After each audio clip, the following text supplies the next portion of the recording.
you will not believe what I just heard. So apparently, Sarah didn't go to her yoga class yesterday like she told everyone. At brunch with Jason. Yep, the one with the Tesla. They were sitting in that corner booth at the cafe like... Honey, I'm home. Where's my baby girl?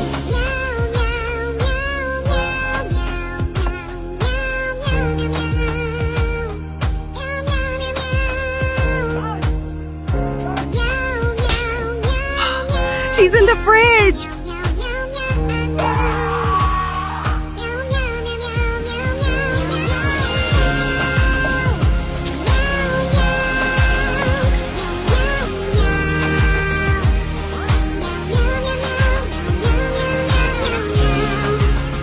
I love you, baby girl.